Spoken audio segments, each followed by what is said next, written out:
Shalom semua. Pada malam hari ini kita bersama kembali di channel Saifuddin Ibrahim. Selamat malam semua yang dikasihi Tuhan Yesus. Selamat malam juga Indonesia. Hari ini kita akan mendengarkan beberapa ada kesaksian dari Pendeta Heri yang akan mendampingi Pak Pendeta Saifuddin pada malam hari ini, dan kita akan mendengarkan bersama nanti.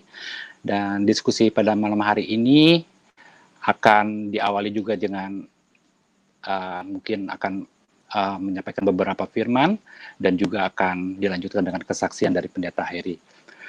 Baru nanti akan dilanjutkan dengan sesi tanya jawab bagi teman-teman yang akan bertanya secara langsung.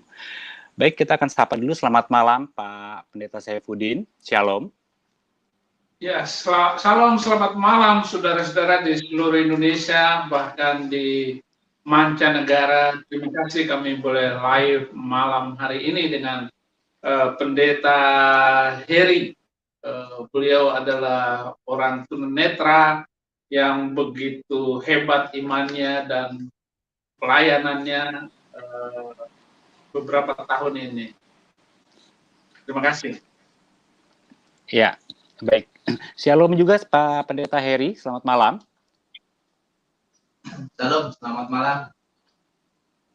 Ya, baik.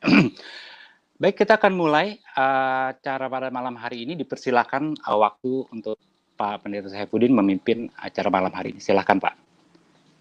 Iya. Saudara-saudara, kita tahu betapa firman Tuhan itu adalah jalan keselamatan, terang bagi kaki kita. Firman Tuhan itu akan menguatkan, mengokohkan setiap orang yang percaya dengan Alkitab. Dan lebih-lebih dengan orang yang begitu yakin dengan Yesus Kristus, maka selamat.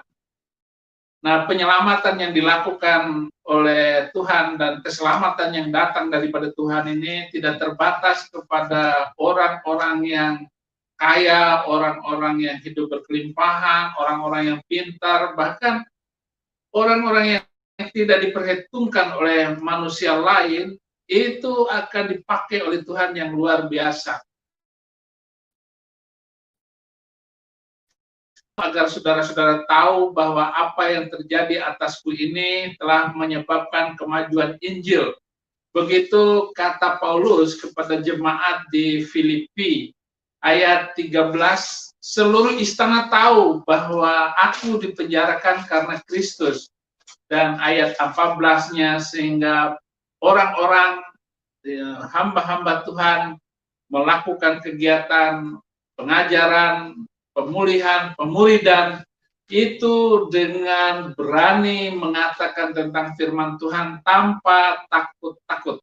Artinya apa yang dikatakan, yang dilakukan oleh Paulus telah menyebabkan kemajuan ini, kemajuan Injil itu berjalan dengan luar biasa.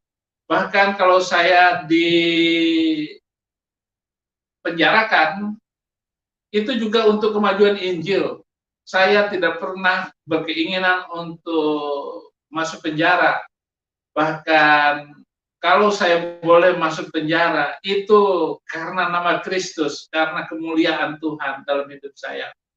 Dan saudara-saudara, di sebelah kanan saya ini ada seorang hamba Tuhan, teman dan adik atau saudara saya, karena sama-sama Muslim dulu. Dan waktu saya di penjara, dia satu-satunya orang yang menjenguk saya ke penjara, padahal dia buta. Ngapain jenguk saya, padahal dia tidak melihat. Tetapi itulah roh Kristus yang ada di dalam hatinya, sehingga dia tergerak. Bahkan 2 kali dia jenguk saya. Nah, ini menandakan bahwa beliau ini mempunyai hati yang luar biasa mengasihi, sehingga waktu saya di penjara pun dia datang jenguk saya. Nah, tanpa memperpanjang pendahuluan di dalam mengenalkan ini, saya langsung kepada Pendeta Heri. Pak Pendeta, saudara, eh, saya tahu saudara itu begitu tidak suka dengan Kristen. Dari sejarah saudara, bahkan saudara itu adalah orang yang di pesantren eh, bergumul dengan Al-Quran dan hadis begitu.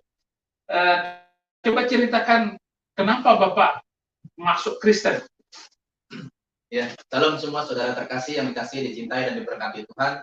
Saya bangga dan bersyukur, berterima kasih kepada Tuhan. Semua itu karena kemurahan Tuhan, saya bisa menerima Yesus sebagai Tuhan dan Juru Selamat. Bukan ikut-ikutan, diajak, disokong, didanai, diiming-iming, yang baik-baik, yang bagus-bagus, yang enak-enak. Tapi semua ini karena anugerah daripada Tuhan. Pada awal saya dalam kehidupan saya mengalami kebutaan tahun 2010. Itu membuat saya shock dan batin saya semua terpukul, dan kehidupan saya pun menjadi remuk dan hancur semua. Tapi semua itu karena kebaikan Tuhan dan diizinkan oleh Tuhan. Apa yang saya pernah ajar, apa yang pernah saya belajar, dan semua diajar orang tua, keluarga, saudara, bahkan guru-guru saya. Semua saya ikuti, dan akhirnya semuanya itu hanya ada hodam dan setan dan jin saja. Tetapi ketika itu saya mengalami kebutaan ini, saya semua sudah, teman tertawa dahulu banyak, teman tersenyum dulu banyak, teman menangis satu pun tidak ada. Bahkan seluruh semua meninggalkan kehidupan saya karena kondisi saya sudah susah. Tetapi karena kemurahan Tuhan dan kebaikan Tuhan, saya dulu orang nakal, tidak baik, jahat, dan tidak benar, dan saya tidak bagus kehidupan saya. Tetapi semua karena kemurahan Tuhan, saya katakan kembali, itu adalah anugerah dalam hidup saya bisa menerima Yesus. Awal saya mau menerima Yesus itu ketika itu saya waktu itu mau bunuh diri. Karena saya sudah terputus asa. Tetapi pada akhirnya ketika saya mau bunuh diri, tiba-tiba ada cahaya datang dan berkata, jangan anakku, di dunia kamu sudah sengsara, kamu di sana lebih sengsara. Wattabi'uni hadzal siratal mustaqim, ikutlah akulah jalan yang lurus. Dan saya berkata pada waktu itu, siapa Anda? Siapa engkau? Siapa lu? Saya katakan begitu. Setan, kodam apa jin? Akhirnya singkat cerita saya tidak jadi bunuh diri, selang yang udah di leher yang sudah tergantung dan semuanya. Akhirnya saya lepas dan akhirnya saya cari cahaya itu dan saya bertanya kepada tetangga saya buka pintu dalam kontrakan itu, tetapi tidak ada orang. Dan akhirnya merenung, singkat cerita Tuhan menyelamatkan saya untuk saya tidak jadi bunuh diri. Saya berpikir dalam kehidupan saya tidak pernah tahu gereja, saya tidak tahu Yesus, dan saya tidak pernah ikut-ikutan dengan orang-orang Kristen. Bagi saya dia orang Kristen, bagi dia biarlah mereka. Bagi saya biarlah hidup saya. Saya tidak pernah mau usil dan saya tidak mau mengacaukan hal-hal sifatnya urusan masing-masing. Tapi dalam kehidupan saya berkata begini saudara, yang saya tidak pernah habis pikir dan yang tidak pernah saya tahu dan tidak pernah saya bayangkan dalam kehidupan saya berdoa di dalam iman saya yang diajar oleh orang tua dan keluarga saya dan adat istiadat saya. Tetapi yang nongol kenapa Isa Al-Masih, itu yang menjadi mengherankan dalam hidup saya. Karena ayat itu memicu kepada saya pada waktu saya ingat belajar waktu itu di daerah Jepara, Jawa Tengah. Di sana dikatakan, wa innahu la ilmul isyati fala tamran biha wa tabi'uni hadzal siratal mustaqim. Sesungguhnya Isa itu benar-benar memberikan pengetahuan tentang hari kiamat. Dan janganlah ragu-ragu tentang hari kiamat itu. Wa tabi'uni hadzal siratal mustaqim, ikutlah akulah jalan yang lurus. Nah, di sini saudaraku terkasih, saya yang membuat penasaran dan saya tidak pernah tahu gereja, Kristen, Yesus, saya enggak. Karena keluarga saya memang keluarga besar dari keluarga Muslim, baik ayah saya, baik ibu saya, semua. Tetapi ini semua adalah anugerah dan kemurahan Tuhan. Ketika kenapa dan buka ayat tersebut ternyata sama, tetap pada waktu saya belajar itu dan tidak berubah. Dan di sana dikatakan ayat 63-nya berkata, wala maja'ah Isa bil baina khalaqus itu tumbuh hikmah wa baina lakum ba'dallahi ta'qalibun nabi fattaqullaha wa atiun. Dan tak kala Isa datang ke dunia membawa suatu keterangan dan membawa hikmah dan menjelaskan sebagian yang berselisih tentangnya, maksudnya tentang Allah. Dan berkata Isa, bertakwalah kau kepada Allah dan taatlah padaku. Nah ini, jadi saya mau mutar-mutar otak-otak saya. Karena taatnya kepada Isa di sini dikatakan. Nah di sini saya bersyukur dan akhirnya saya berdoa, tetapi saya pada waktu itu belum ada bimbingan dan saya tidak pernah tahu. Dan akhirnya saya pelajari dari surat yang pertama itu, di sana dikatakan wa innahu fi umil kitab bila tainahu lalil hakim, dan sesungguhnya Al-Qur'an itu dalam induk Alkitab. Nah di sini saya belajar yang punya Alkitab itu hanyalah orang Kristen. Hmm. Mulailah di situ saya belajar dan saya ingin tahu, cari tahu siapa sebenarnya Isa Al-Masih ini. Dan akhirnya saya ingin tahu tentang Alkitab itu. Ternyata luar biasa, saudara, yang saya tidak pernah mengerti dan saya tidak pernah tahu semua tuntunan Tuhan yang memberitahu saya. Ya, manusia berkata apa saja pun itu sah saja, mempunyai keberubaan seperti apapun itu sah saja. Tetapi ini adalah pribadi dalam hidup saya, menyatakan bahwa apa yang saya alami ini adalah kesaksian hidup yang nyata. Bukan direka-reka, bukan dibuat-buat dan diada-ada. Ya, yang menarik sekali bahwa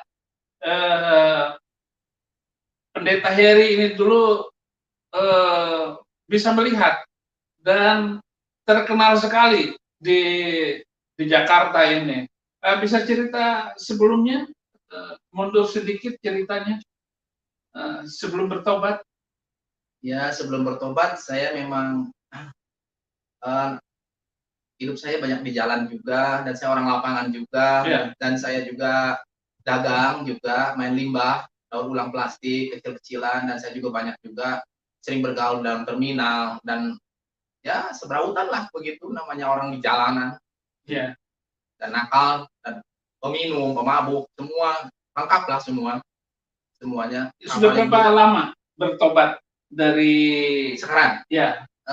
Saya bertobat tahun 2011, tanggal 25 Desember saya dibaptis di Harpes, di Jimmy Kuntoro, di sana di Lipo, Karawaci.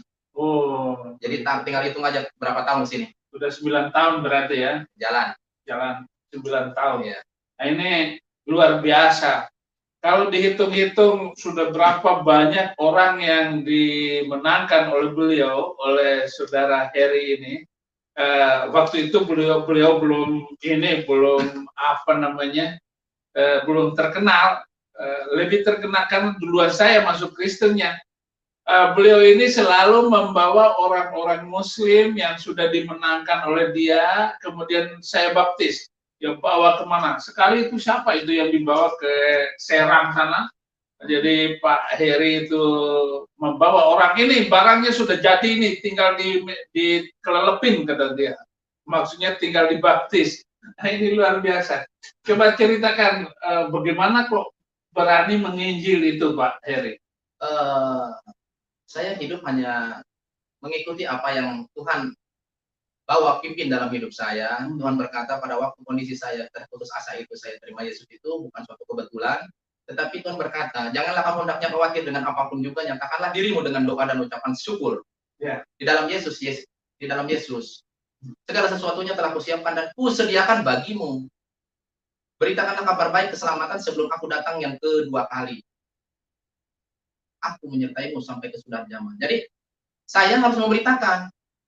Maka Tuhan siapkan dan sediakan segala sesuatunya, kebutuhan hidup saya semua Tuhan siapkan.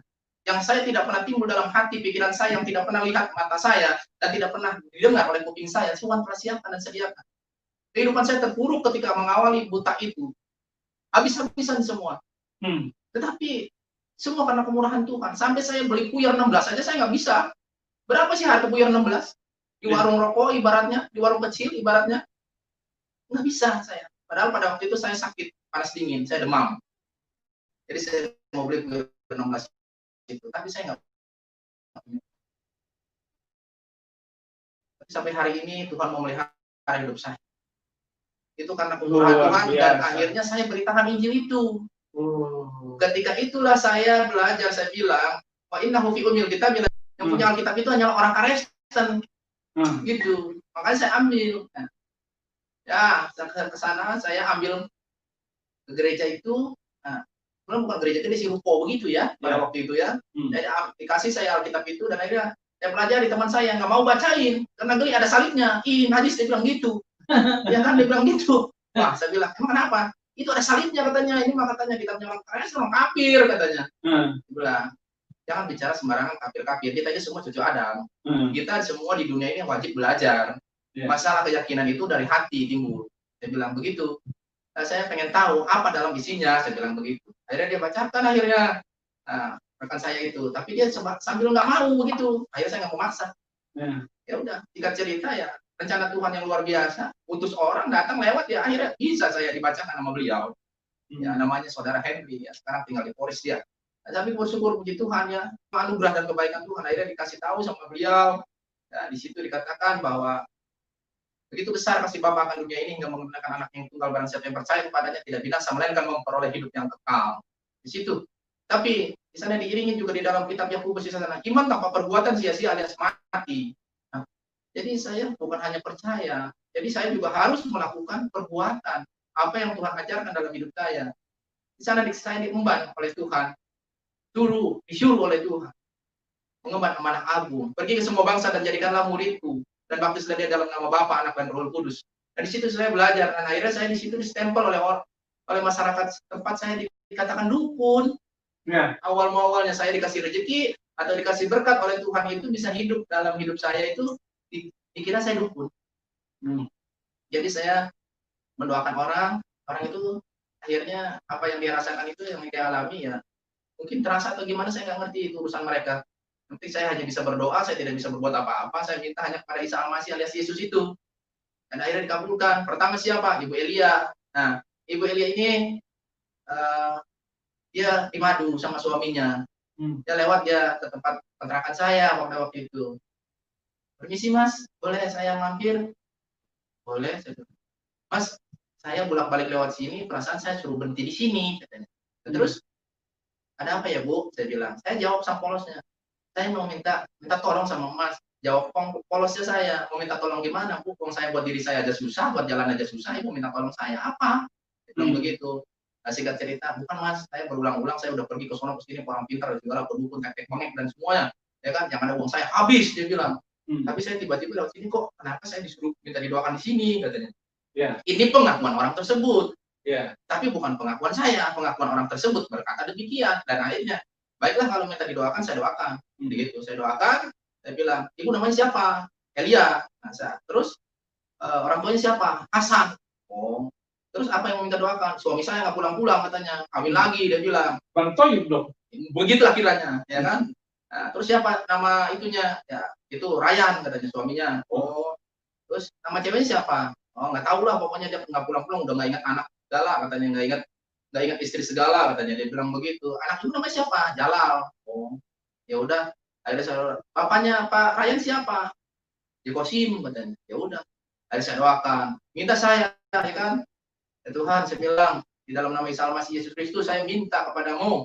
Ini saya bilang nih Elia, dia bilang binti Hasan, biar kiranya apa yang menjadi permohonan harapannya, suaminya biar kembali, dan kali di Haji Kosim berbalik. Amin, saya bilang begitu. Ya, singkat cerita besok dia datang. Dia ngasih susu sama saya, ngasih amplop sama saya.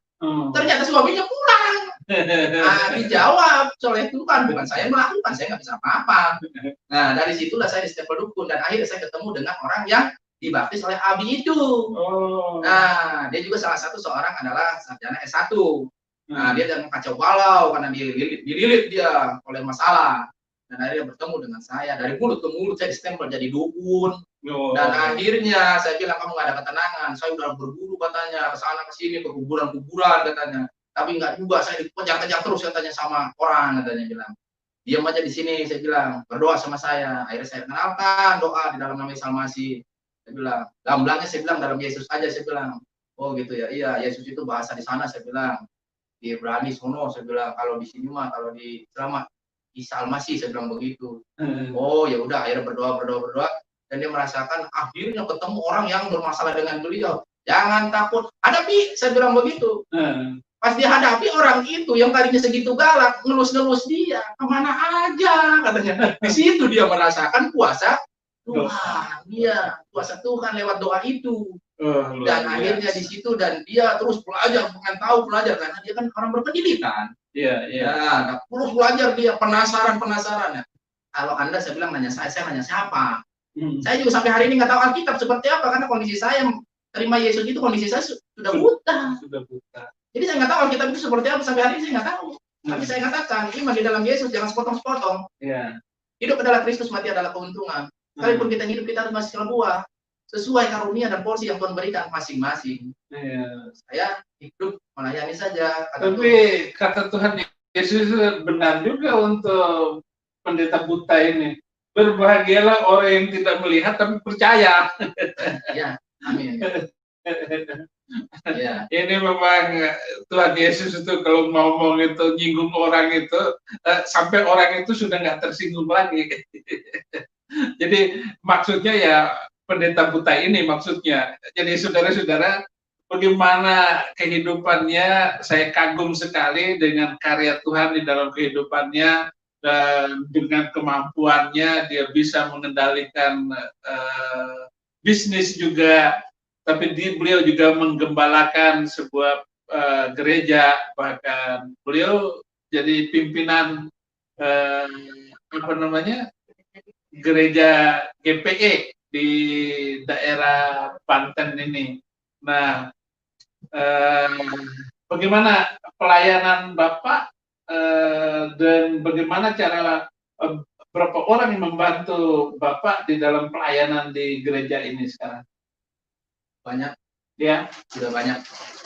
Termasuk salah satunya anak saya, ya. dan rekan-rekan dan teman-teman dan saudara seiman. Oh, itu luar biasa. Saya terima Yesus itu luar biasa. Penderitaan saya sangat hebat, luar biasa. Awal saya terima Yesus pun itu sangat bukan enak ya. Ketika saya ketemu dengan keluarga besar saya pun saya dicemooh langsung. Dan saya sudah boleh katakan ditolak oleh keluarga pada awal saya terima Yesus. Kafir, dia bilang. Kafir, najis aing, kasihan. Karena saya orang Sunda ya. Jadi ketemu emak saya ngomong, "Ma," saya bilang, "saya sekarang udah jadi pengikut Isa, pengikut Yesus." Kata emak saya, jawab apa? "Ais ya tolol amat," kata dia bilang. "Diletik siapa yang disakolahkeun di pesantren kan kunaon sia geus gede jadi orang kafir," kata emak saya. Ini bisa nyata ya mas saya ngomong. Saya bilang, artinya begini, lu dari kecil udah gue sekolahin, udah gedein, ya kan? Pesantrenin, udah gede lu kenapa jadi orang kafir gitu. Saya bilang, "Ma, ini semua bukan kemauan saya, tetapi semua atas karunia Tuhan," saya bilang. "Bukan kemauan saya, tetapi Tuhan sendiri yang memanggil saya. Ketika saya mau bunuh diri, saya ceritakan sama ibu saya. Dan akhirnya tetap ibu saya tidak senang, akhirnya saya disidang oleh keluarga. Karena keluarga saya tidak ada satupun. Udah disidang sampai pukul 2 malam, menjelang pagi.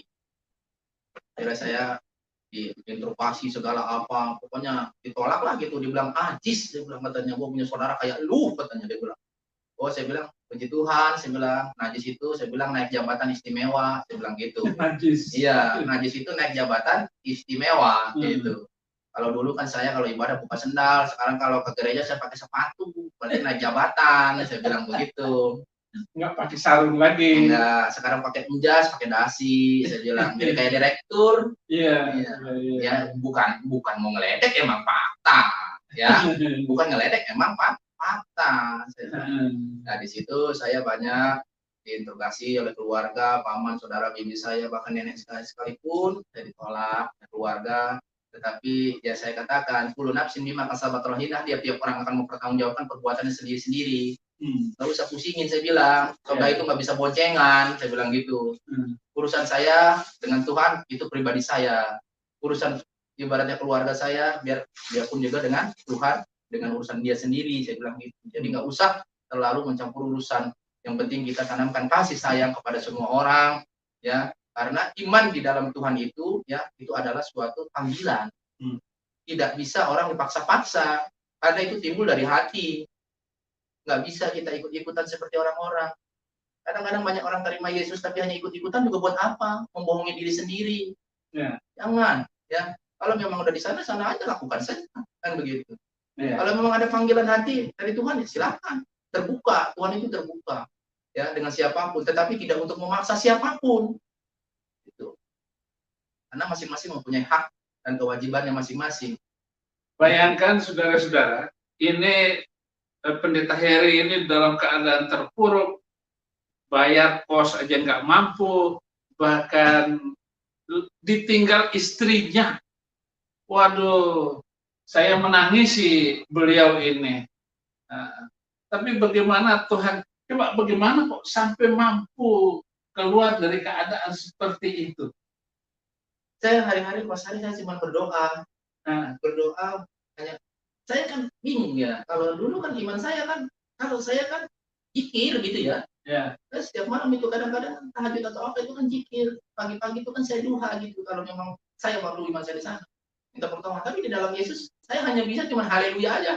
Ya. Jadi kalau malam itu saya cuma hanya bisa mengandalkan Tuhan, nyanyian syukur saya kepada Tuhan dan hanya berzikir. Yang cuma haleluya, haleluya, haleluya. Hanya itu dan itu. Nah, tiba-tiba ada suara menggema masuk ke dalam diri saya. Suaranya berubah besar, menggema. Nah, itu jadi kayak gimana ya? Tuntunan Tuhan sendiri. Jadi bukan kemauan saya. Jadi yang tadinya lemah jadi kuat, yang tadinya letih, lesu, jadi lega gitu. Yang tadinya haus jadi dahaganya udah luar biasa gitu, jadi puas gitu. Jadi yang tadinya lapar jadi kenyang. Luar biasa itu firman Tuhan itu. Ketika saya berdoa, terus berdoa, dan Tuhan selalu mengajarkan, saya dengarkan firman Tuhan, akulah jalan kebenaran dan hidup, ya kan? Walallahu yasu'annahu wa tariq wal khalaq wal hayat la yasu'u ahadun ilal abi. Yesus berkata, akulah jalan dan kebenaran dan hidup, tak ada seorang pun yang datang kepada Bapa di surga kalau tanpa melalui aku.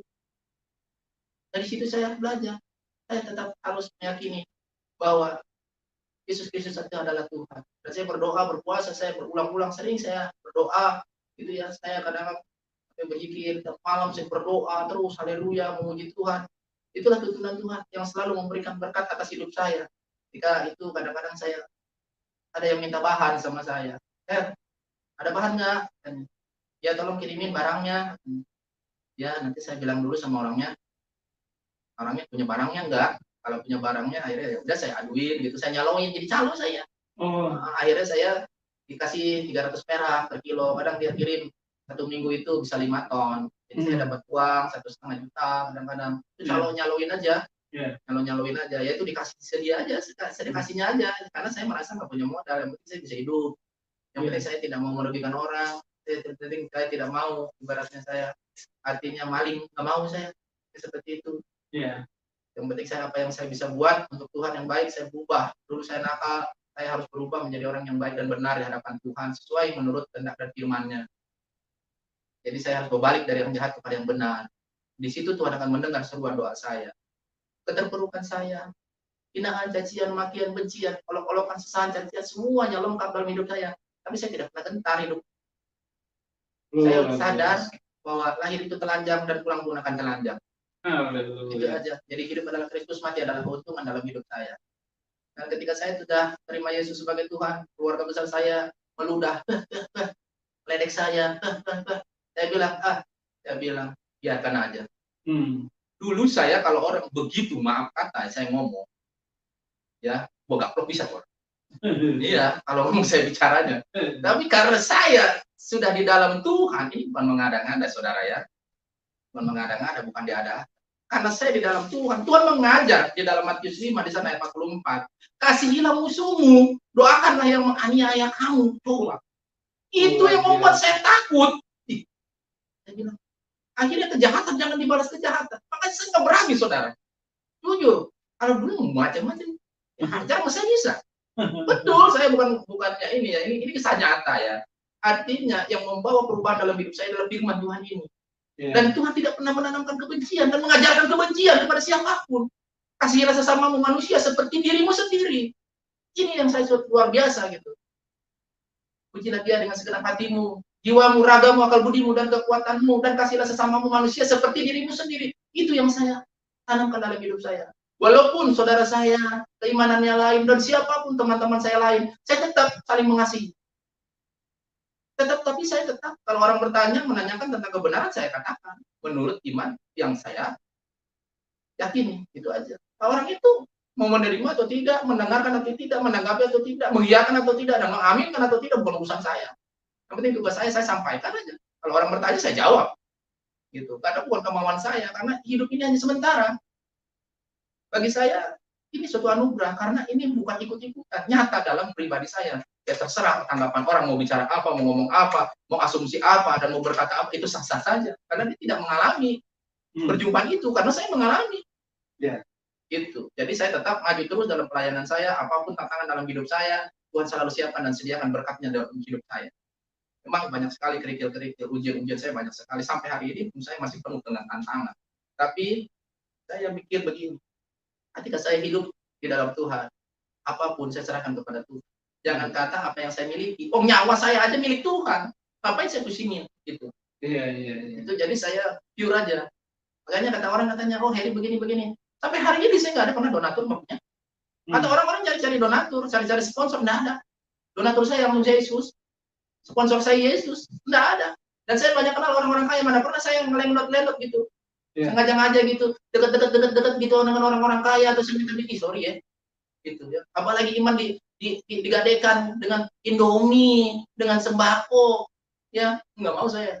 Bukan itu yang Tuhan mau. Tapi mari kita lakukan firman Tuhan. Orang benar tidak akan menderita kelaparan. Amin. Anak cucunya tidak akan pernah mengemis dan meminta-minta roti. Orang benar pasti diberkati Tuhan.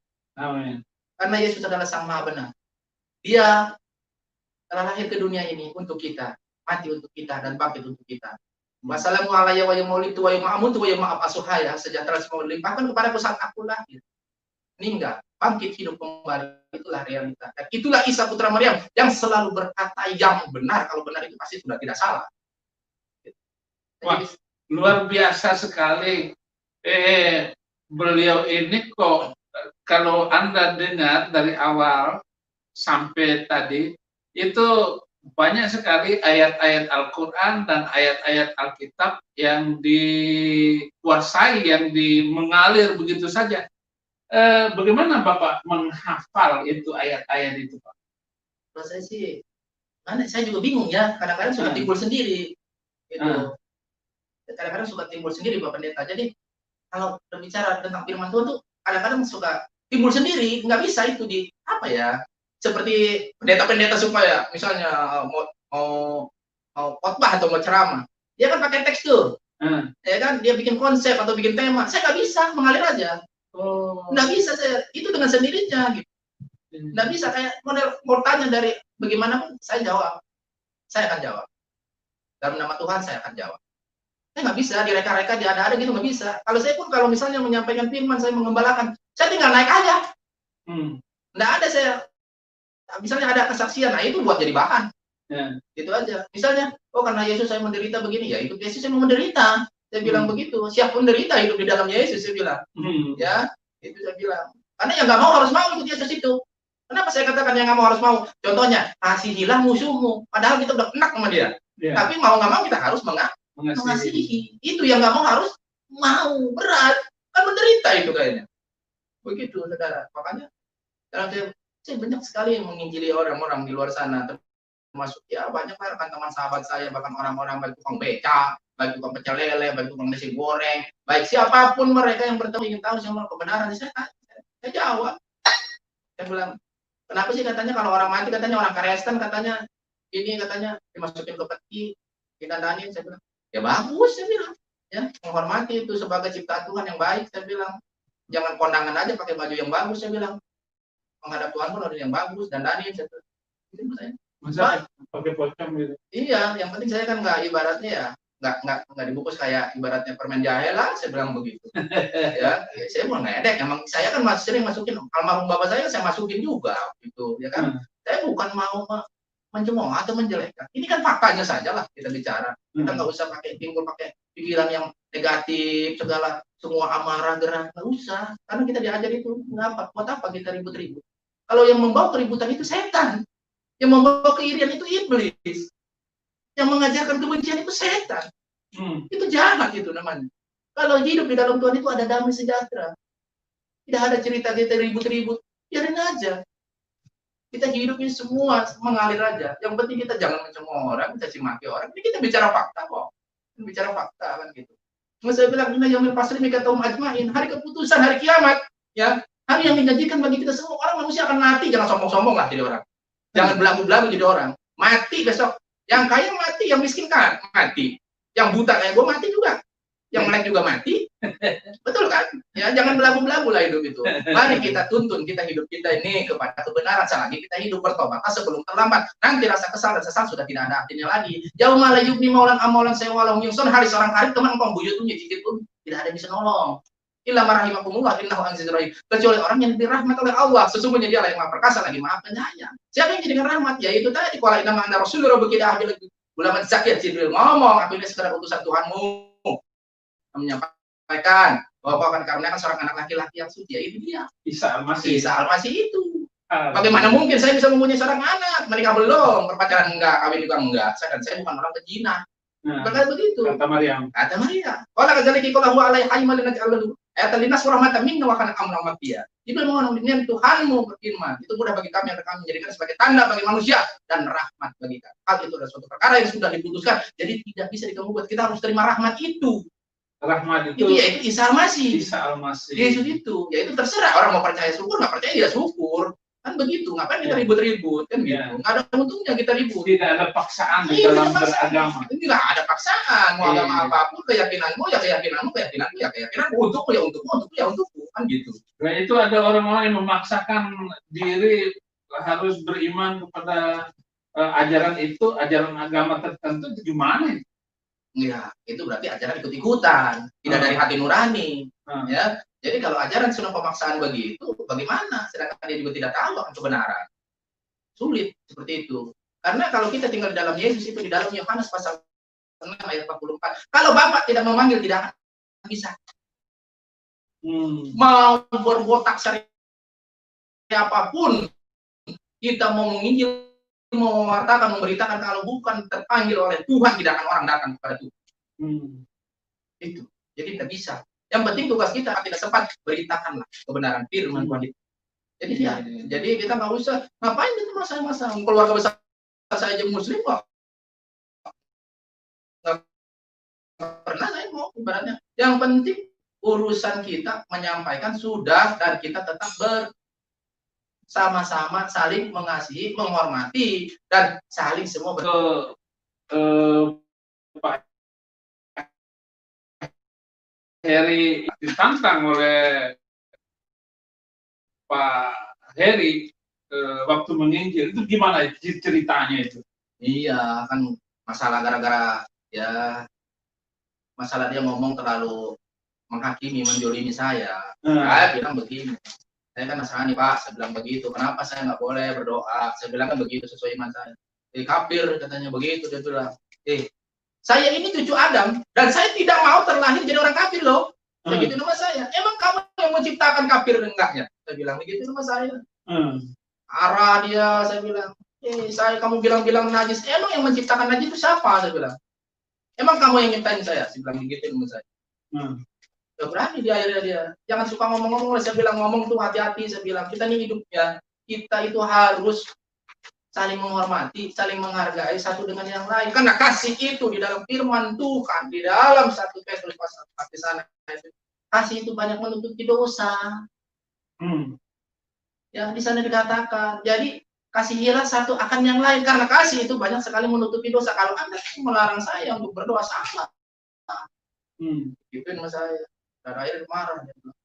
Nah, terus dia ngomong-ngomong, cerita-cerita tentang begini-begini. Pulang. Dia teriak-teriak membawa-bawa Tuhan dia, kata gitu. Saya bilang Anda jangan teriak-teriak, saya bilang.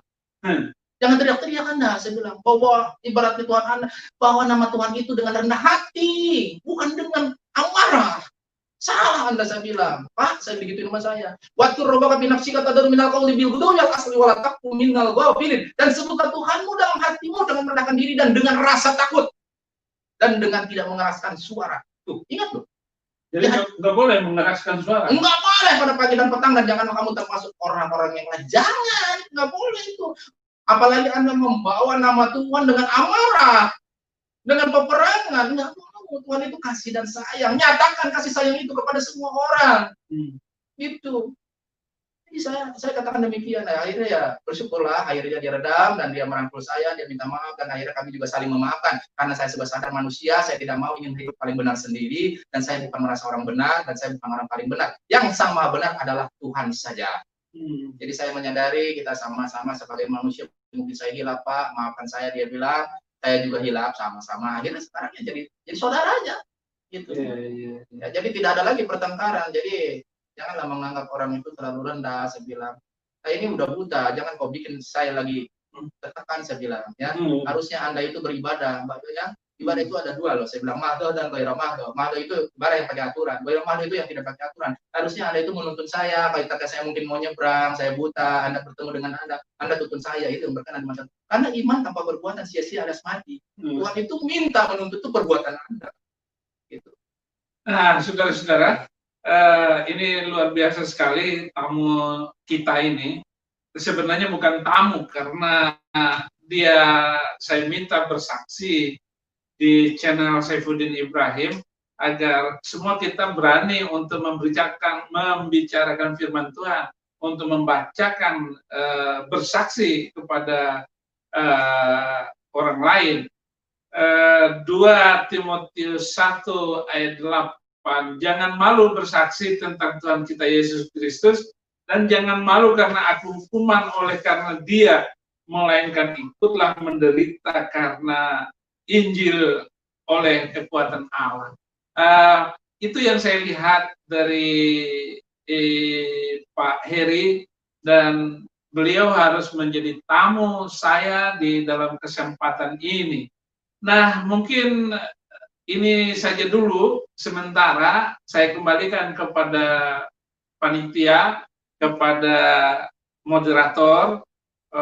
Mungkin ada pemirsa channel ini yang ingin bertanya, boleh kepada saya atau lebih-lebih kepada narasumber kita yang sudah bersaksi, Pendeta Heri Buta. Saya kembalikan, silakan Rohani Kristen. Baik, terima kasih. Luar biasa kesaksian yang sangat menguatkan untuk kita semua yang percaya pada Yesus. Dan mudah-mudahan apa yang sudah dijelaskan dan pemaparan yang tadi telah disampaikan boleh menjadi berkat bagi kita semua yang mendengarkan pada malam hari ini. Baik, selanjutnya kita akan membuka untuk sesi tanya jawab bagi teman-teman yang ingin bertanya kepada Pendeta Saifuddin Ibrahim maupun kepada Pendeta Heri. Persilakan untuk bergabung di link StreamYard yang telah tertera di layar dan di live chat. Dipersilakan untuk bergabung. Link yang disediakan itu streamyard.com/ISWKBHCWRN, ya. Saya ulangi, India Sierra Whiskey Kilo Bravo Yankee Charlie W Whiskey, ya, Romeo November. Baik, kita akan sapa, udah ada yang masuk dengan Gi. Selamat malam, Pak Gi. Shalom. Shalom, Pak Gi. Ya, shalom. Terputus. Baik, yang mau bergabung lagi silakan. Dengan Bapak atau Ibu Medan. Selamat malam. Shalom. Bisa dibuka mic-nya? Shalom. Halo. Ya. Suaranya masih kecil nih. Selamat malam. Selamat malam. Iya, bisa agak diperbesar, Pak, suaranya.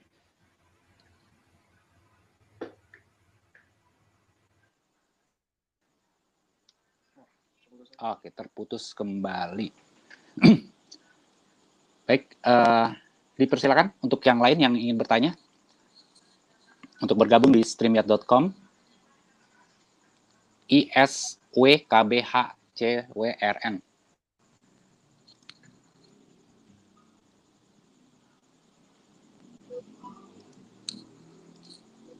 Dipersilakan.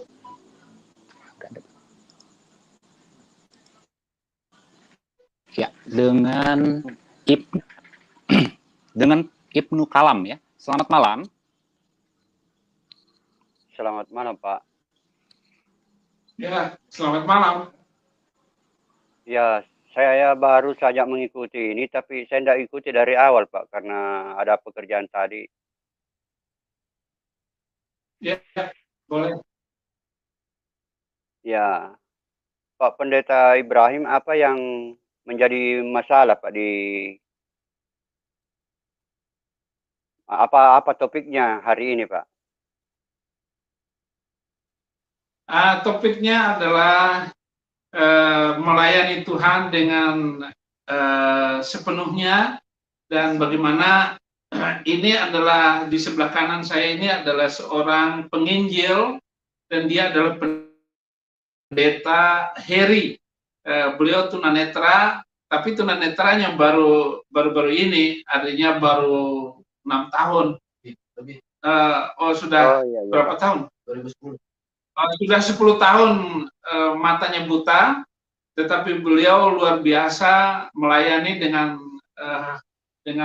kekuatan, dan banyak orang yang diinjilinya. Jadi ini Oh iya baru Pak. kesaksian beliau, Saya Pak. kepingin sekali. Gitu. Oh Ya. iya Pak. Kepingin sekali berdiskusi lah, bukan berdebat ya dengan beliau itu kalau bisa. Boleh Pak, silakan. Mau nanya Ya, apa ya, atau ya, ya, ya. ngomong apa dengan beliau?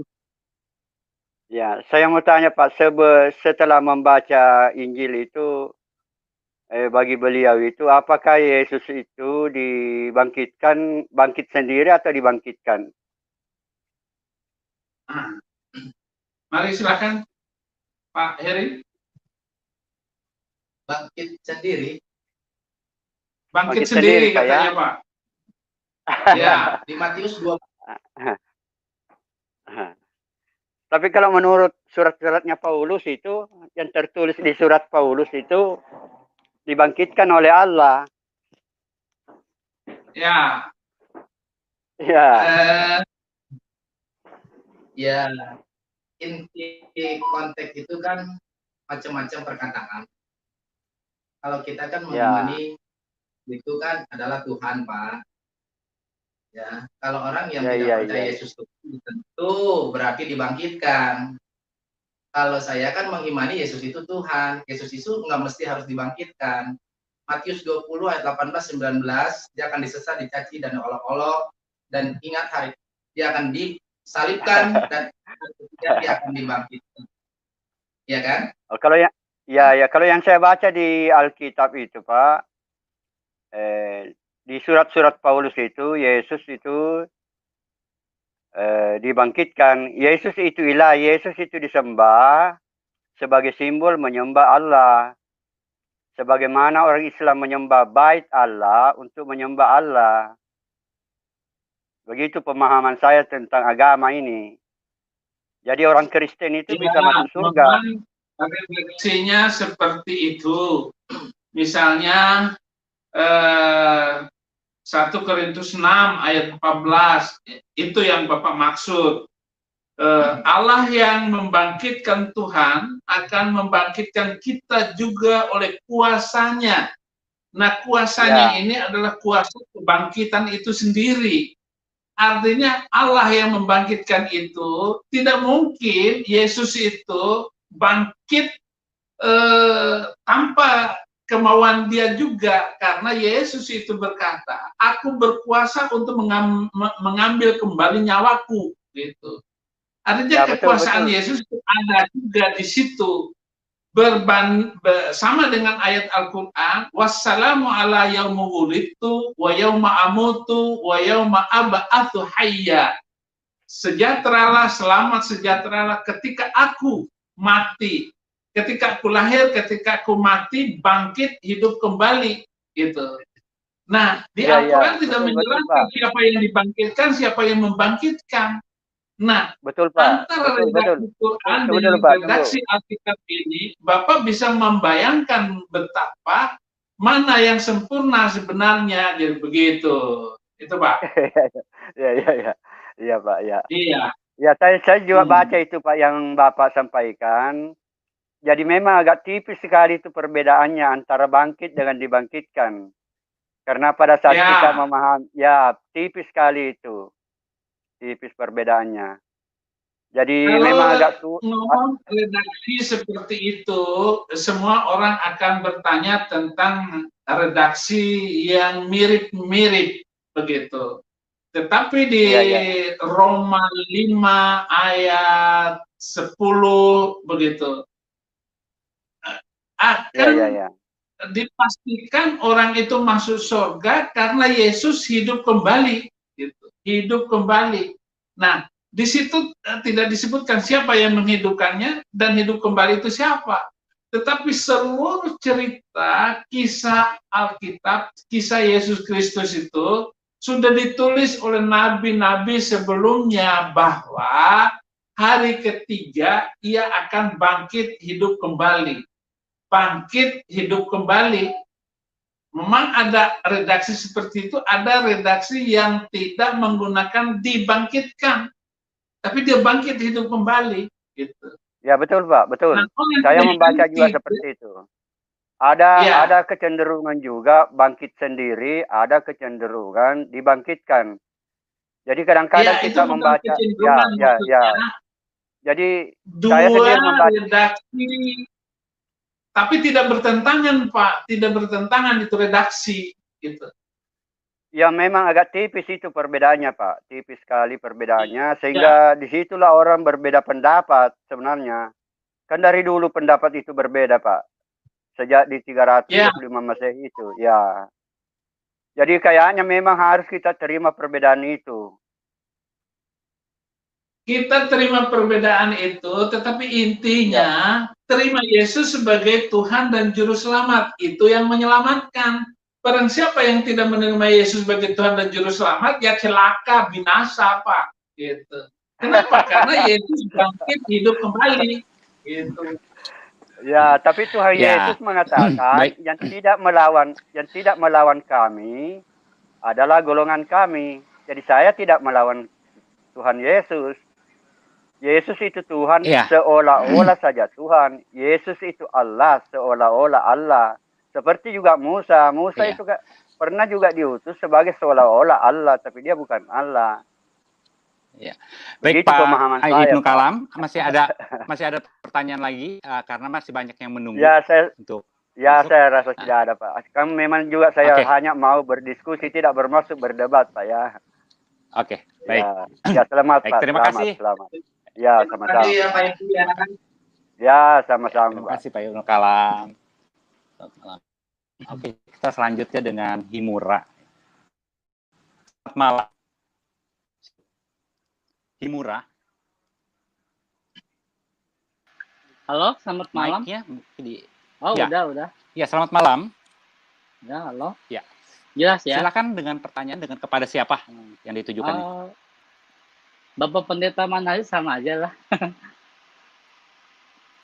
Halo, Pak Ibrahim aja. Ya. Halo. Ya, silakan. Ya, Pak Ibrahim, jelas nggak Pak? Ya, dengar. Oh, dengar. Oke. Mau nanya Pak, ini kalau kita kan menurut Kristen kan sunat itu kan bukan kewajiban kan, Bapak tahu lah. Ya. Ya. Nah, tapi dalam Islam itu kenapa sunat itu kewajiban Pak? Padahal kalau menurut kita ya Alkitab itu kan sunat itu kan berdasarkan perjanjian Abraham sama itu Tuhan. Berarti kan hanya Abraham lewat turunan Abraham doang yang boleh sunat. Nah, orang Islam tuh mengapa menganggap sunat itu kewajiban nih Pak? Ya. Dalam Islam sunat itu adalah kewajiban, tetapi tidak ada satu ayat Al-Quran pun yang memerintahkan sunat. Dan tidak ada di dalam kisah Nabi Muhammad itu disunat. Kapan Nabi Muhammad disunat tidak jelas sejarahnya. Baik di dalam Al-Quran maupun di dalam hadis. Gitu. Tetapi semua Muslim itu wajib disunat. Orang Islam dengan orang Kristen tentu berbeda pemahamannya. Di dalam Roma 3 ayat 1, jika demikian, apakah kelebihan sunat apa gunanya sunat dan apa kelebihan Israel. Banyak sekali dalam segala hal. Pertama-tama dipercayakan firman Tuhan. Jadi kepada orang Yahudi lah dipercayakan firman Tuhan. Kita orang Kristen, masalah sunat itu bukan sesuatu yang harus seperti itu. Boleh sunat, boleh tidak. Tetapi sekarang, zaman sekarang ini orang Kristen, anak-anaknya banyak yang disunat, anak laki-lakinya. Gitu. Tapi di Islam, disunat itu laki dan juga perempuan disunat. Sampai begitu. Jadi masalah ini kita kembalikan kepada keyakinan mereka masing-masing, tetapi Injil lebih jelas di dalam memberikan pemahaman kepada kita, itu bukan hal yang diutamakan. Gitu. Apa gunanya orang sunat tapi penjahat masuk penjara? Apa gunanya orang itu disunat tapi korupsi dan penipu? Nah, itu maksudnya dari Roma 3 ayat 1 dan 2. Terima kasih. Oh ya, makasih ya Pak. Tuhan berkati. Ya, sama-sama. Baik, terima kasih Pak Amura. Dengan selanjutnya kita sapa Pak Bram. Selamat malam. Shalom. Ya, Pak selamat Bram. malam. Bisa dengar? Yuk, selamat malam Pak Saipudin. Ya, Silakan. Langsung Pak Bram.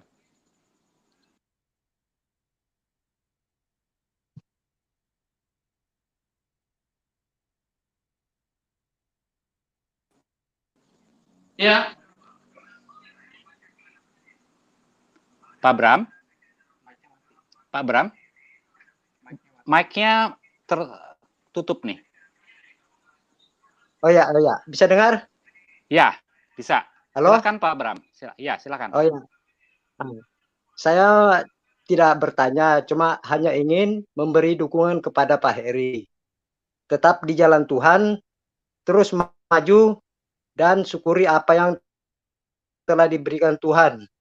Karena Tuhan telah mempunyai rencana untuk seluruh umatnya.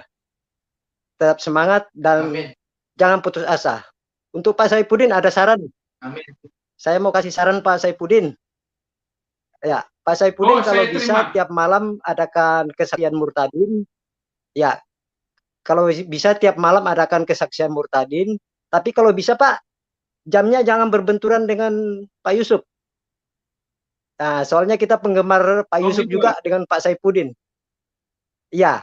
Iya, Sekarang kan ya. Pak Yusuf lagi live juga. Ya.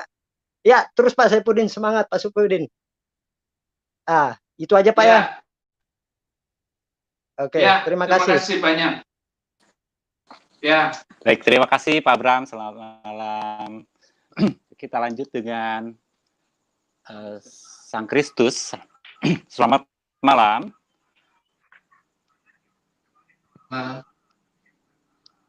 Iya, terputus-putus nih. Selamat malam.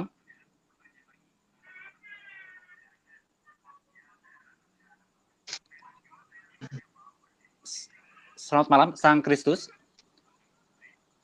Halo, selamat malam. Iya, silakan Pak. Langsung Pak, dengan pertanyaannya Pak. Ini mau ada satu pertanyaan ini untuk Bapak Ibrahim. Tolong Pak Ibrahim jelaskan surah Maryam 19 ayat 1. Surat Maryam ayat 19 ayat 1.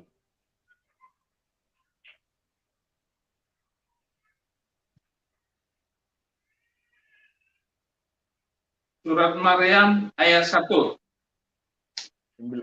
Ayat 19. Kaf ha ya ain shad. Ya. Ini dalam Al-Quran disebut mafatihus suwar.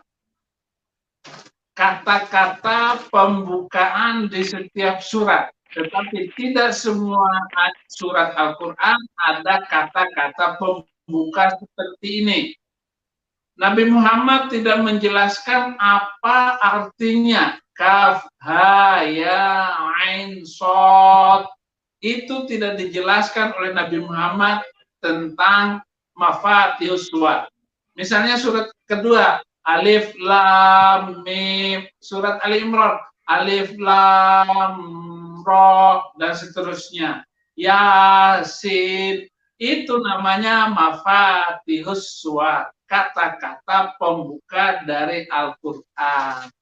Nah, banyak penafsir yang menggunakannya sendiri. Alif itu siapa, lam itu siapa, mim itu Muhammad, gitu. Lam itu Jibril, alif itu Allah, gitu. Ada yang menjelaskan seperti itu, tetapi Nabi Muhammad tidak menjelaskan apa makna kata-kata mafatihus suwar. Terima kasih.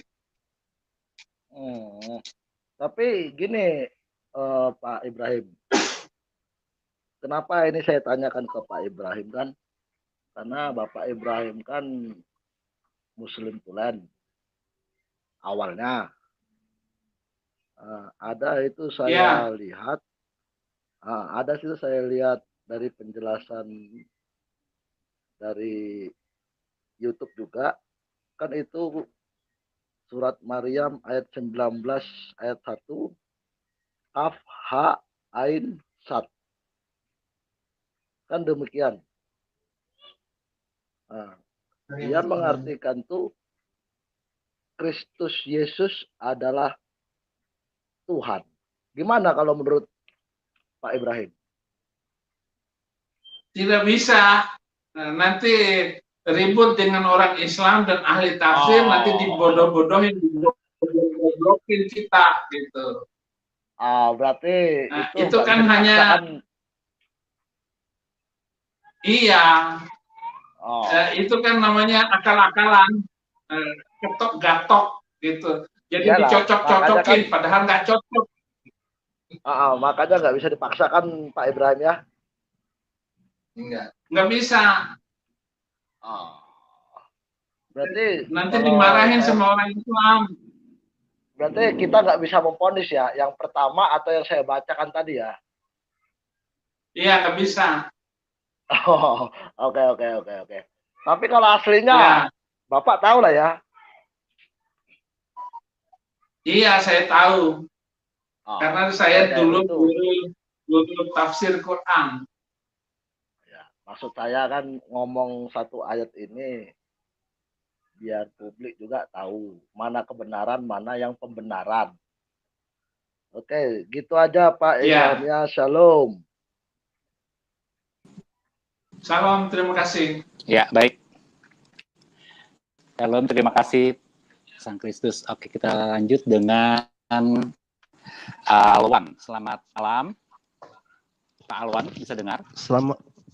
Iya, bisa. Selamat malam. Iya. Ada lagi yang masuk? Ada. Suara Pak saya Alwan. kedengaran. Pak. Iya, baik. Perkenalkan Pak Saifuddin, saya Alwan. Suara saya kedengaran nggak? Putus-putus nggak? Kedengaran. Dengar. Iya, saya sebenarnya mau mengklarifikasi dulu. Saya dengar-dengar Pak Saifuddin Ibrahim itu disebut sebagai dulu guru besar tafsir Quran. Ini benar tidak ini Pak Ibrahim? Ya, saya ya biasa-biasa saja lah. Saya guru Al-Quran.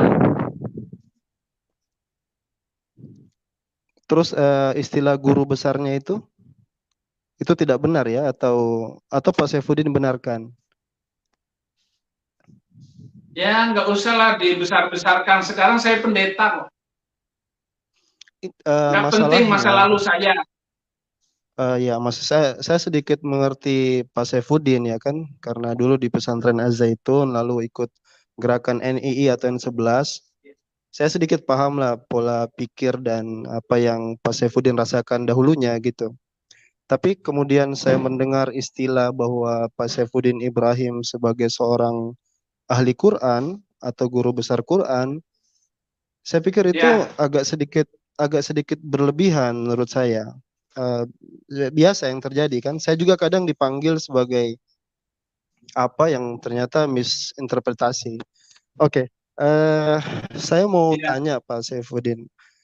Ketika Bapak membandingkan Quran dan Alkitab, dan pasti Bapak akan mengatakan Alkitab jauh lebih baik dari Quran, landasannya apa Pak biasanya? Ya, landasan karena pemahaman saya tentang Al-Quran dan Alkitab. Lalu pola pikir, paradigma cara di dalam Al-Quran dan Alkitab itu beda jauh langit dan bumi. Makanya itu sebabnya saya masuk Kristen gitu maksudnya. Bagaimana dengan fakta bahwa Dari, iya silakan. ya, dari Halo. pemahaman itulah akhirnya saya harus melakukan kajian ulang agar orang-orang ini mengerti maksud utamanya ya semua orang harus ikut ajaran kasih, ajaran yang saling memaafkan, memaafkan dan mengampuni, bukan mengangkat pedang membunuh orang karena beda agama. Iya, kalau tafsir-tafsir itu mungkin ada di Bapak karena Bapak kan mungkin berlatar belakang background yang masuk ke dalam kelompok radikal kan, sehingga mungkin pemahaman itu, tafsiran itu yang dipahami kan seperti itu. Jadi saya bisa mengerti lah.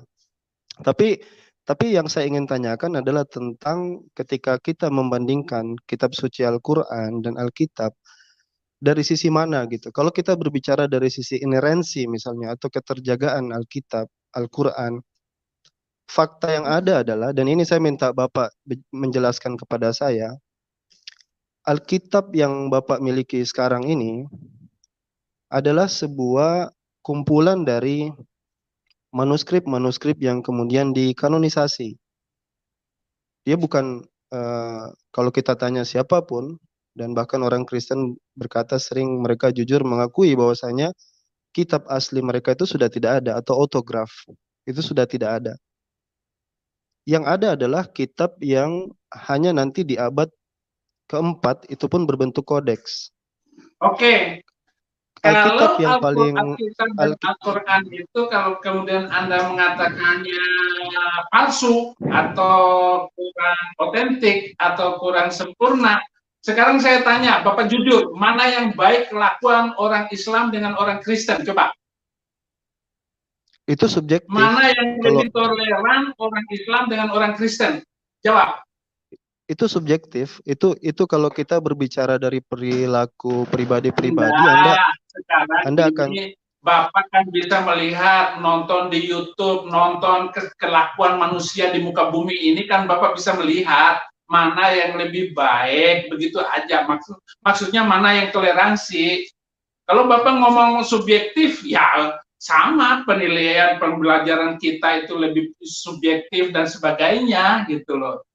Bapak kan bisa melihat. Kalau kita hidup di abad sekarang, mungkin ya, kita akan melihat seolah-olah Islam itu banyak radikal, ada ISIS, ada teroris. Tapi kalau Bapak hidup di zaman Bapak-Bapak gereja awal-awal, misalnya bagaimana Katolik menyiksa pelaku-pelaku bidat, Bapak akan punya persepsi yang berbeda kalau hidup di zaman itu. Makanya saya bilang itu sangat subjektif. Sangat naif menilai kalau itu keagamaan seseorang. Tidak ada di dalam Alkitab, di dalam Injil yang menyuruh membunuh manusia lain karena beda aliran, beda cara. Yesus bilang, kasihilah musuhmu dan berdoalah bagi orang yang menganiaya kamu. Gitu. Jadi kalau ada gereja zaman-zaman awal, itu, ya itu tidak ada di dalam kitab sucinya, gitu loh Pak. Itu ya, maksudnya misalnya, saya tanya, gitu, mana yang baik orang itu, gitu loh. Kalau misalnya Bapak ingin mencari kitab, ayat yang berkaitan dengan, bahkan hukum bakar itu ada di dalam Alkitab, dalam imamat. Jadi itu bukan konteks yang mau saya bicarakan. Yang saya ingin bicarakan itu tentang keterjagaan sebuah kitab suci Ketika misalnya Bapak saya memilih Alkitab, sedangkan Alkitab yang paling awal-awal King James Version itu adanya di abad ke-15, 1500 tahun. Dan kalau kita cari Alkitab yang asli misalnya yang paling awal itu sudah tidak ada. Semua pakar Alkitab itu mengaku itu. Oke, Beda dengan ini Al-Quran saja yang Bapak ngomong tentang manuskrip itu. betul, Oke, betul, ya. Bapak bilang ada di Perjanjian Lama bunuh, bakar, nyembelih orang. Itu Perjanjian Lama. Dalam Perjanjian Lama itu cerita tentang musuh bebuyutan Yahudi, dan musuh bebuyutan Yahudi itu sudah punah semuanya. Datanglah perjanjian baru. Perjanjian baru ini adalah perjanjian yang baru di mana hukum kasih yang ditegakkan. Berbeda dengan kitab suci lain, boleh membunuh manusia lain karena beda agama. Kitab suci lain itu jangankan beda agama, beda visi, beda misi, beda aliran saja berantem. Tetapi di dalam perjanjian baru tidak ada itu. Nah, makanya saya tanya, mana yang lebih baik kelakuan orang Kristen dengan orang non-Kristen yang lebih damai? Kalau Bapak mengatakan itu Injil palsu, oke, palsu. Ternyata lebih baik yang mengikuti ajaran kitab palsu daripada yang asli. Tunjukkan kepada saya mana yang asli. Ayo. Nggak usah banyak ngomong. Jadi begini, Bapak ketika yang channel saya, tunjukkan saya di mana yang asli supaya saya ikut yang asli itu. Jangan asal ngomong. Memang ya, Al-Quran mengatakan bahwa Alkitab ini sudah dipalsukan oleh pendeta-pendeta mereka. Nah sekarang saya tanya, tahun berapa dipalsukan? Pendeta siapa namanya? Kok kurang ajar sekali memasukkan Alkitab? Oke, Pak Saifuddin Ibrahim. Iya, coba tenang dulu Pak ya, tenang Pak ya. Jadi di dalam kalau Pak Saifuddin mengikuti kajian-kajian sebenarnya sudah lama sih sebenarnya tentang disebut dengan tekstual kritik tekstual atau textual criticism. Para yang justru para peneliti dari manuskrip Alkitab Perjanjian Baru ya, New Testament ya, bukan Perjanjian Lama, itu menjelaskan dengan sangat gamblang tentang ayat-ayat yang karena begini, kalau yang King James Version itu kan berlandaskan pada Textus Receptus yang itu baru di abad ke-15. Jadi manuskrip sudah, kalau istilahnya itu gini, kalau Pak Saifuddin masih ingat sedang takhrijul hadis ya, mirip-mirip hadis dhaif maudhu lah, kira-kira seperti itu.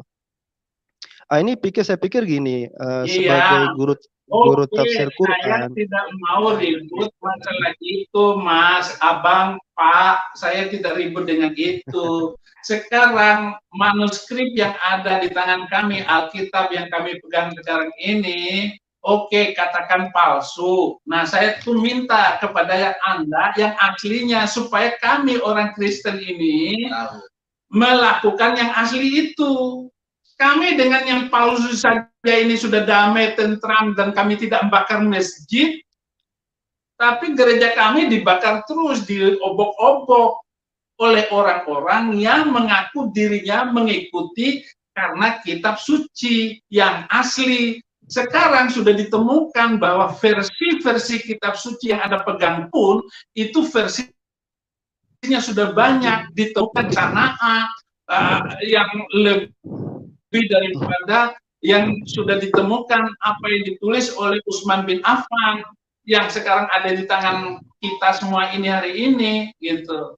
Nah itu saja saudara nggak bisa menjawab. Sekarang bukan masalahnya itu, kami mengikuti Alkitab dengan sempurna tanpa kami pilah-pilah lagi, ributin urusan itu terlambat urusannya, gitu. Kami tidak memaksakan diri untuk hafal kitab suci. Untuk apa hafal kitab suci? Tidak perlu kami menghafal kitab suci. Lalu mengatakan bahwa tidak bisa dihafal ini Alkitab karena palsu. Oke, kami tidak ribut dengan menghafal kitab suci. Kami bagaimana menjadi pelaku firman Tuhan, menjadi pelaku dari kitab suci, gitu. Silakan Anda punya kajian macam begitu. Tidak ada untungnya, ngabisin waktu. Terima kasih. Ya, ini belum bisa saya tanggapi nih. Oke, kasih saya waktu sedikit saja, 1 menit saja sebelum saya dikeluarkan ya. Saya ingin sampaikan bahwa yang dimaksud Bapak itu mungkin kiroat. Jadi kiroat yang versi-versi itu agak sedikit berbeda. Tapi kalau lihat daripada pandangan Pak Saifuddin, itu yang Bapak maksud subjektif. Kalau Bapak lihat misalnya Christchurch yang di New Zealand, yang dimana banyak kaum muslimin juga yang dibunuh di dalam masjid, atau misalnya perlakuan Islamofobia di dunia barat, itu pandangan yang sangat subjektif. Saya sebenarnya berharap begini Pak Ibrahim, bisa enggak kita berdua dialog di mana saja boleh, Pak Ibrahim pilih di Gerak Mu'alaf boleh, di mana boleh, kita diskusi pakai moderator lah yang apik, yang enak gitu. Kita bahas tentang hal ini karena menarik, soalnya seorang guru besar Quran lebih memilih Alkitab yang tidak terjaga itu, sehingga saya ingin tahu landasan-landasan ilmiahnya itu apa gitu. Saya ingin belajar juga melihat pola pandang, kira-kira seperti itu. Oh, bisa ya berarti ya. Oke. Nanti dengan moderator nanti kita jadwalkan ya. Nanti datanya ke moderator saya untuk Oke, siap. pegang itu nomor Anda. Baik. Oke, baik. Terima kasih Terima ya kasih. Pak Saifuddin ya. Terima kasih, God bless. Ya, baik, terima kasih Pak Alwan. Oke, selanjutnya kita dengan Pak Ahmad. Selamat malam. Pak Ahmad bisa dengar? Selamat malam. Tinggal satu lagi tentunya. Selamat malam. Iya, selamat malam Pak Ahmad. Silakan mau bertanya dengan Ya, selamat malam Pak. Siapa? Ya, ini yang masalah palsu, Alkitab palsu segala macam itu tuduhan yang ini, tuduhan yang apa namanya itu untuk melencengkan aja. Karena kan firman Tuhan kan tidak mungkin itu kan hilang. Kalau dia ini kenapa tidak dirunut, ya kan, dalam Al-Quran, tidak apa namanya itu, cerita yang dulu itu tidak dilampirkan gitu, seperti Alkitab kan dilampirkan, perjanjian lamanya tetap nempel kan, dan itu runut ceritanya sampai perjanjian baru. Kenapa Al-Quran tidak berani melampirkan kitab sebelumnya? Tiba-tiba muncul kitab sendiri, terpisah dari kitab sebelumnya. Kan seperti itu seharusnya. Menurut Pak Saifuddin gimana pandangannya? Terima kasih. Ya, Al-Quran itu satu paket. Al-Quran itu ditulis oleh lebih kurang 40 sahabat, maksudnya sahabat Nabi, tetapi diturunkan kepada satu orang, yaitu Muhammad. Sedangkan kitab itu diturunkan selama lebih daripada 2000 tahun. Selama 2000 tahun itu Alkitab disampaikan dan ditulis oleh 40 orang, berbeda profesi, berbeda zaman, dan tidak saling kenal. Nah, Alkitab itu menjadi peninggalan sejarah sampai kepada kisah cerita Injil yang ditulis oleh murid-murid Yesus Kristus. Nah, Alkitab itu kelihatan sekali ada kaitannya, ada cerita paradigma yang sama, walaupun ditulis oleh orang yang berbeda, zaman yang berbeda, profesi yang berbeda. Sedangkan Al-Quran memang tidak dilampirkan kisah nabi-nabi sebelumnya, hanya cerita tentang Nabi Muhammad. Dan ada pun cerita di dalam Al-Quran itu 24 nabi sebelum Nabi Muhammad, semua juga diceritakan, tetapi tidak runtut, tidak sepertinya terpisahkan.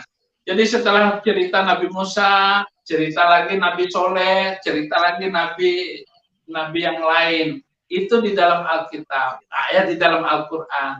Al-Quran itu terdiri dari 114 surat, 30 juz, dan lama diturunkan kepada Nabi Muhammad itu 23 tahun baru selesai. Turunlah ayat yang terakhir, al-yawma akmaltu lakum dinakum wa atmamtu alaikum nikmati wa raditu lakumul Islam Madinah. Ini ayat yang terakhir yang dimulai daripada Iqra bismi rabbikal ladzi khalaq. Bacalah dengan nama Tuhan yang menciptakan kamu, yang menciptakan. Nah, dari awal sampai akhirnya itu, jadi karena Nabi Muhammad itu tiba-tiba mendapat wahyu, lalu disampaikan kepada sahabatnya bla bla bla begini, lalu ditulis oleh sahabatnya itu. Dan Nabi Muhammad menyuruh kepada sahabatnya, tulislah apa-apa yang datang daripadaku, yang bukan dari Allah, bukan dari Al-Quran, hapus. Gitu. Jadi hanya Al-Quran yang disuruh tulis waktu itu. Tetapi memang sahabat semua menulis hadis-hadis dan ucapan Nabi Muhammad itu ditulis oleh mereka juga dikumpulkan oleh saudara-saudara itu, saudara-saudara sahabat Nabi Muhammad. Jadi begitu. Jadi kenapa tidak dilampirkan, dirunutkan itu semuanya? Ya memang tidak tidak menjadi bagian perhatian dari penulisan Al-Quran pada zaman itu. Jadi itu jawaban saya antara Al-Quran dan Alkitab. Terima kasih, Tuhan Yesus memberkati. Ya. Baik, bisa juga ya diingatkan ya untuk para penanya, bisa juga menanyakan dengan Pendeta Heri. Bagi yang mau bertanya juga dipersilahkan. Gimana Pak Ahmad? Bisa, ini satu lagi bisa ya? Oke, silakan Pak.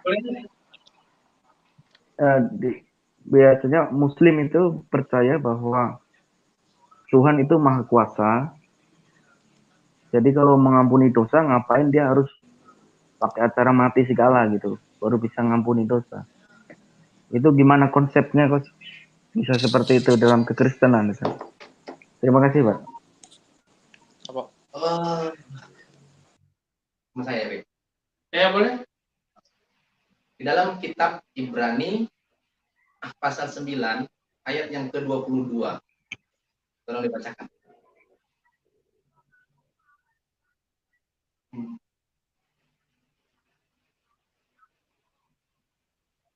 Kitab Ibrani ayat yang ke-22. Ibrani pasal 9 ayat 22. Ibrani pasal 9 ayat 22, dan hampir segala sesuatu disucikan menurut hukum Taurat dengan darah, dan tanpa penumpahan darah tidak ada pengampunan.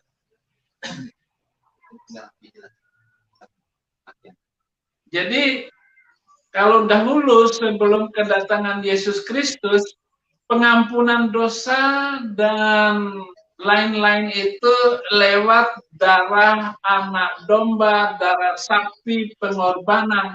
Itu yang dilakukan oleh yang sebelumnya. Nabi-nabi sebelumnya juga melakukan seperti itu. Nah, pada zaman akhir ini, Yesus Kristus itu adalah utusan di mana akan menggenapi kisah sebelumnya, yaitu akan datang penebus.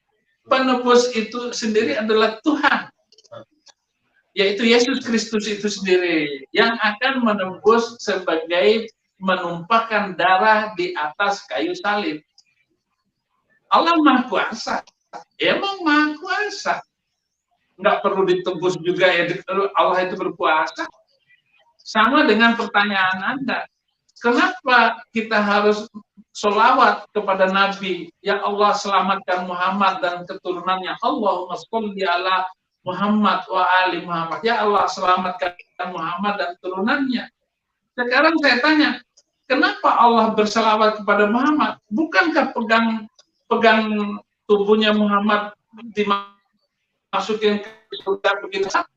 Sama pertanyaan Anda dengan pertanyaan kepada saya, maka dijawab di dalam Ibrani 9 ayat 22 ini, hampir segala sesuatu disucikan menurut hukum Taurat dengan darah, harus dengan darah, dan tanpa penumpahan darah tidak ada pengampunan. Jadi segala sesuatu yang melambangkan apa yang ada di surga haruslah ditahirkan secara demikian, tetapi benda-benda surgawi sendiri oleh persembahan-persembahan yang lebih baik daripada itu. Nah, sebab Kristus bukan masuk ke dalam tempat kudus buatan tangan manusia yang hanya merupakan gambaran saja dari yang sebenarnya, tetapi ke dalam surga sendiri untuk menghadap hadirat Allah guna kepentingan kita. Jadi penumpahan darah Yesus mati di atas kayu salib itu bukan untuk kepentingan Yesus Kristus karena dia dari sorga kembali ke sorga. Sekarang Yesus Kristus ada di sorga. Jadi begitu maksudnya. Artinya Yesus Kristus harus mati di atas kayu salib untuk menebus orang berdosa. Bukan menebus dosa kita, menebus orang yang berdosa supaya dia memperoleh kembali haknya, yaitu masuk ke surga. Jadi begitu Pak Ahmad. Tapi itu kan kata-kata Paulus kan, bahwa Yesus menebus itu kan kata-kata Paulus. Emang jadi kenapa kalau kata-kata Paulus, Pak Ahmad? Kenapa dengan kata-kata Paulus salah? Bisa diduga itu kan, yang disebut apa? Nah itu sahabat-sahabat juga ngomong kayak begitu. Kenapa harus ikut kata-kata sahabat kalau gitu? Ya. Halo? Oh. Ya. Nggak, maksud saya kalau ada dari Yesus Paulus tidak boleh. Paulus kalau tidak ada pernah membunuh orang. Dengar baik-baik. Paulus tidak pernah bawa pedang. Maksud saya kalau ada dari Yesusnya sendiri, dari kata Tuhan Yesusnya sendiri seperti apa gitu. Kalau ada, kalau nggak ada ya nggak masalah. Nah, ini sama dengan saya melanjutkan kata-kata Yesus sekarang ini, saya jelasin kata-kata Yesus. Apa masalahnya dengan saya? Saya juga orang berdosa. Lalu omongan saya nggak bisa diikutin, nggak boleh. Karena saya dulu berdosa. Karena dulu saya maling, lalu sekarang saya bertobat, nggak boleh diikutin. Terima kasih, Saudara Ahmad. Gimana ya? Oke, baik. Terima kasih ya Pak Ahmad. Oke, makasih. Pak Ahmad. Ya, baik. Terima kasih. Oke, udah 1,5 jam nih Pak Saifuddin dan Pak Heri.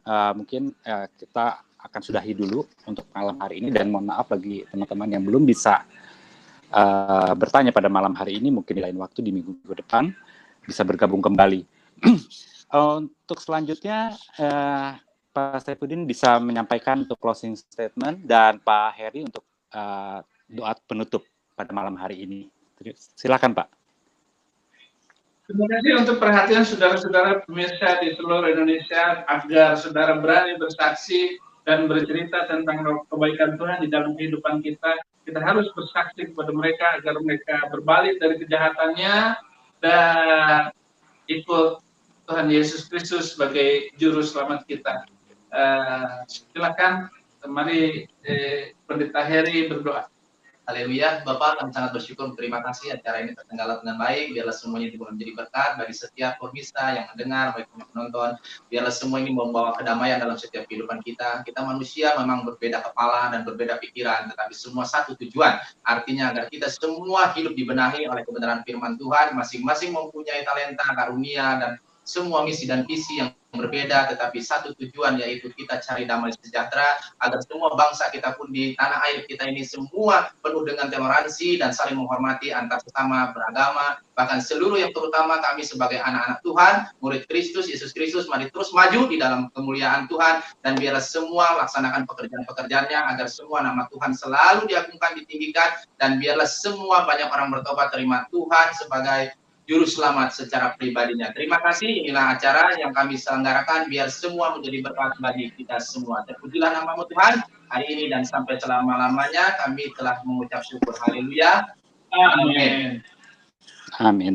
Baik, terima kasih untuk kedua hamba Tuhan, Pak Pendeta Saifuddin maupun Pak Pendeta Heri. Kiranya Tuhan senantiasa memberkati pelayanan dan keluarga Bapak semua. Dan juga apa yang telah dipaparkan ini semoga dapat bermanfaat dan menjadi berkat bagi semua para penonton di channel Saifuddin pada malam hari ini. Atas nama Saifuddin Ibrahim dan Rohani Kristen, kami mengucapkan terima kasih kepada teman-teman semua. Sampai berjumpa minggu depan. Shalom, Tuhan Yesus memberkati. Haleluya.